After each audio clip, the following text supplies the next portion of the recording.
Hi and welcome back. So most people, including me in the past, think that exercise works because it only burns calories while you're actually doing it. But what does your body do after the workout is over? When you're back at your desk or eating dinner or sleeping and trying to use fat for fuel for the rest of the day. Some training improves that system and some training can leave you more drained than actually adapted. This is worth understanding, especially if your goal is not just fitness.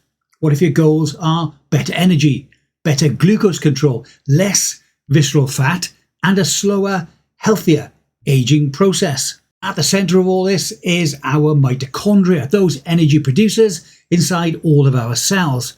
Now, they're often described as your body's power plants, but that makes them sound fairly simple. They are really more like sensors. They are constantly reading your internal environment, asking how much energy is available, how much stress is building, and whether the system feels safe enough to actually adapt. Now, one of the key players in this process is called PGC1 alpha. This helps coordinate mitochondrial growth, repair, and also efficiency. What this means for us is that exercise is not just effort, it's actually a signal. And that signal can go in different directions. When exercise creates the right amount of stress, your body gets the message to build a stronger engine, a more efficient engine.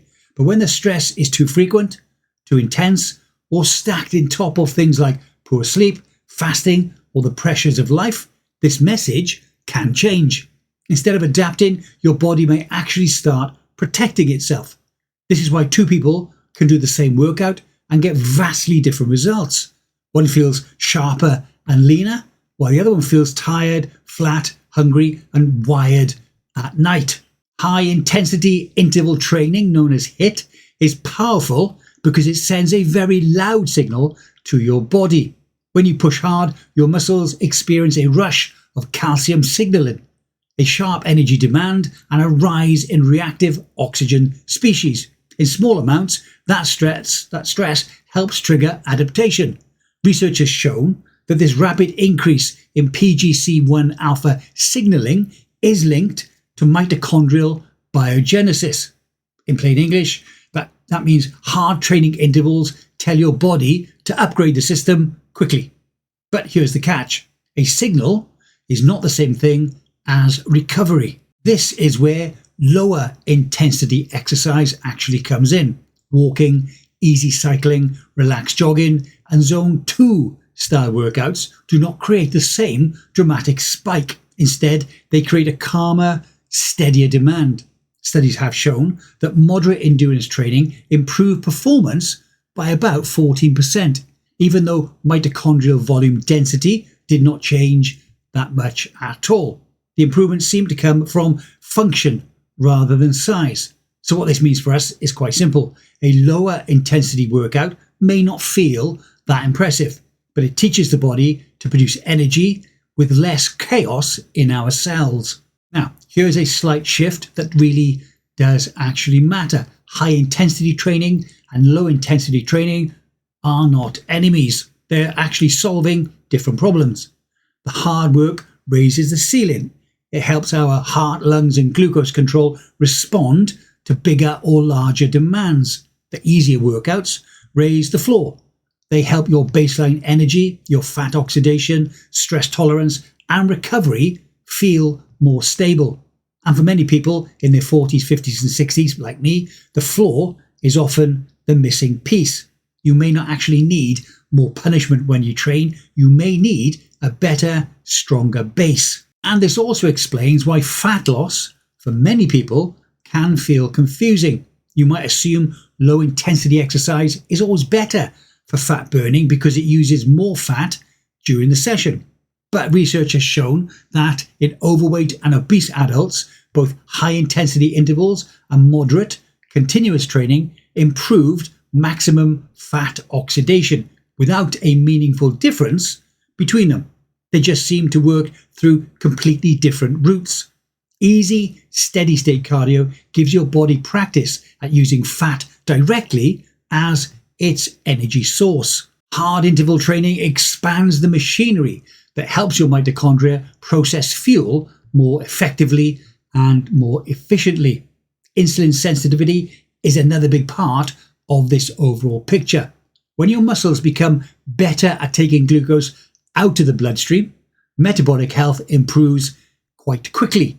The research has shown that high-intensity training reduces fasting glucose levels and HbA1c. It increased GLUT4 expression and improved insulin signaling in a model of severe insulin resistance.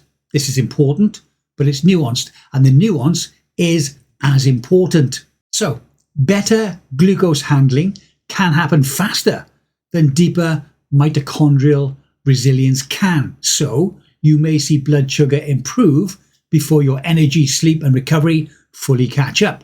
So, a smarter week is not about choosing one camp forever. It's more about matching the signal to your current capacity. Frequent, easy movement becomes the metabolic foundation. That might be walking, cycling, light aerobic work, or anything you can do repeatedly without feeling crushed at the end of it. Then the high intensity workout gets layered on top.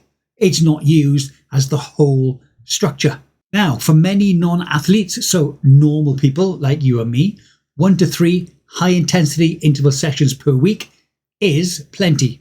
Earlier in the day often makes more sense because that stronger stress signal may fit better with glucose control and also our circadian rhythm. The recovery side is where a lot of people actually miss the point. Lingering soreness, poor sleep, irritability, flat motivation, or feeling wired at night are not moral failures. They're feedback that you should listen to. We should all listen to. Your body may be saying the signal was too loud, or the recovery window that you had was actually far too small. This is especially relevant if you're training fasted, cutting calories, dealing with work stress, and or sleeping badly. What this means for you is that consistency usually beats hero type workouts. The body adapts best to stress it can survive from, recover from, and then repeat. A practical example of this is the Norwegian 4x4 method, where you work hard for 4 minutes, recover for 3, and then repeat that pattern 4 times. It can be effective, but it also assumes you're already doing some kind of aerobic base exercise when you're not doing the 4x4. CrossFit is very similar with regard to intensity, but not really in the steady state. So if you've done CrossFit for any length of time, you let me know what workout included a nice slow walk or a steady session on the assault bike or even the ski erg. A gentler version might be short bursts on a bike or a ski erg, followed by enough recovery time to actually push hard again. The key is not suffering for suffering's sake. It's creating a clear signal and then giving your body enough room to respond to that signal. That's where the adaptation part starts to become more useful. Now also, nutrition can change the message too. After hard training sessions, a small amount of carbohydrates may actually help. Carbs help because they can turn down the stress response and they can support recovery, especially if you tend to push hard while low on carbs or you're even fasted. The research also raised the idea of avoiding large antioxidant doses immediately after training because some oxidative stress is part of the adaptation signal. The bigger idea here is not to write and then obsess about a strict set of rules. It's to understand the signal. Exercise, food, stress, and sleep all tell the mitochondria whether to build, conserve, or defend. And that's really the longevity lesson that we need to think about here. Training is not just about burning more calories or proving you can push harder than the person next to you. It's about teaching your body to handle its energy in a more efficient way. Hard intervals can raise your ceiling. Easy movements can build and then raise the floor. But it's the recovery that decides whether either one of those becomes real adaptation. So the question shouldn't only be, did you train hard enough?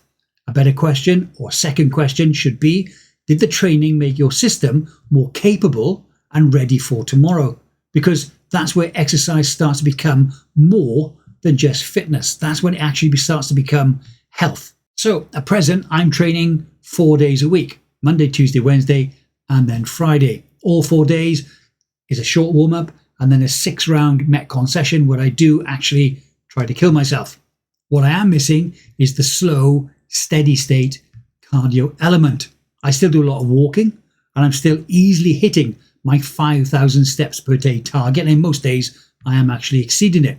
So let me know in the comments below, do you do a mix of high intensity training and also steady state training, or do you do one or the other? Are you a balls to the wall CrossFitter, or do you prefer a nice, long, slow walk?